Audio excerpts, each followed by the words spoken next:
এটা আমাদের সর্বভারতীয় তৃণমূল কংগ্রেস থেকে করা হবে।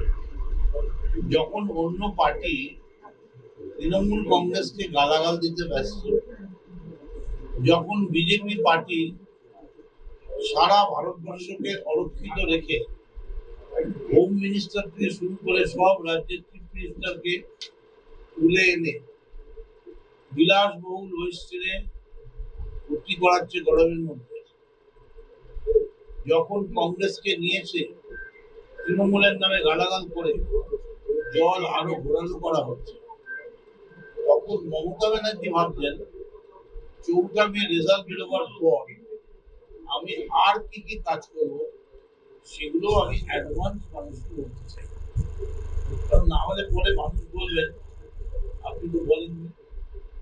যে কাজগুলো উনি করবেন বলেছেন সে কাজগুলো প্রায় আংশিক কেন অধিকাংশ জায়গাতেই হয়ে আছে, এবার সেটা ফুল প্যাকেজ হবে।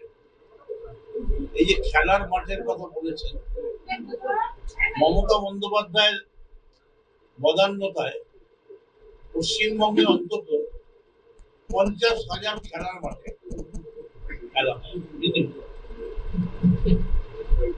আজকে প্রতিকূল আমাদের এখানে এসছে,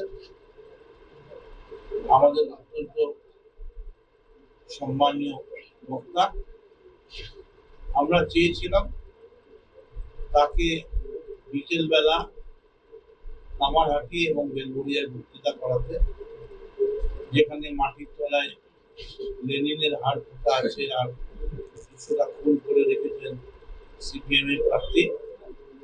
তো সেটা দেখানো গেল না, ওকে ভেবেছিলাম দেখাবো, পরে আমরা যদি মিউজিয়াম করি তখন নিয়ে আসবো। ওনাকে যেতে হবে, এখন অনেক প্রোগ্রাম আছে রাজারা, তাই উনি চলে যাবেন। কিন্তু কামারহাটিতে এসে উনি একটু ফোন ছুঁয়ে দিয়ে গেলেন। কালকে কামারহাটিতে একটা মাজার ছিল, জৌরালিশা মাজার, 1 লক্ষ লোক ছিল। আমি ফিরেছি প্রায় রাত্রে 1টা কুড়িতে। আমি তো দেখছি সেখানে মনে হচ্ছে তৃণমূলের জনসভা হচ্ছে।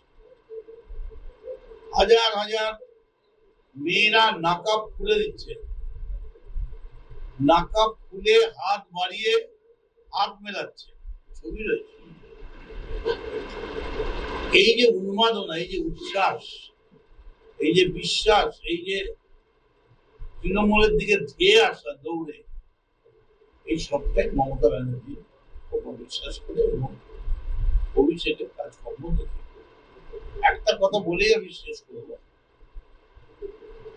অ্যাকচুয়ালি টিভি খবর আমি খুব একটা দেখি। কালকে আমি যখন বেরোচ্ছিলাম আমি শুনছিলাম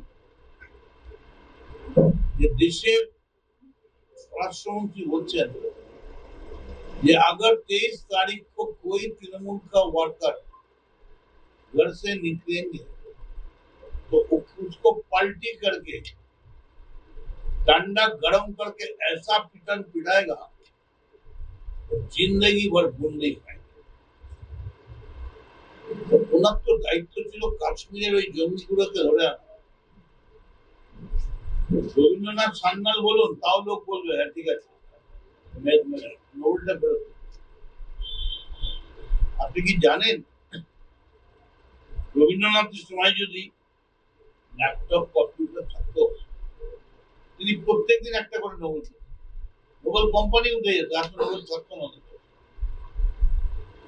তাই আমি আপনাদের কাছে বললাম, আমাদের ছেলেদের সমস্ত মিথ্যা মামলায় ফার্স্ট ডিভিশনে পাস করেছে, অনার্স গ্রাজুয়েট, তাকে গিয়ে 110, 107,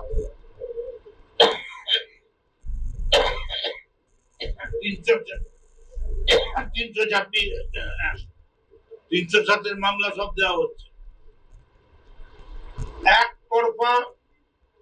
এমনকি আমাদের মধ্যে থেকে খুঁজে খুঁজে দুনিয়ার লোককে গুন্ডা ছাপ মেরে দেওয়া হচ্ছে, সেখানে একটাও বিজেপি সিপিএম কে করা হয়। তারপরেও মিলেছি আজ মায়ের কাছে, এই মা বাংলার মা। তাই আমি আর কথা না বাড়িয়ে আমরা তৈরি।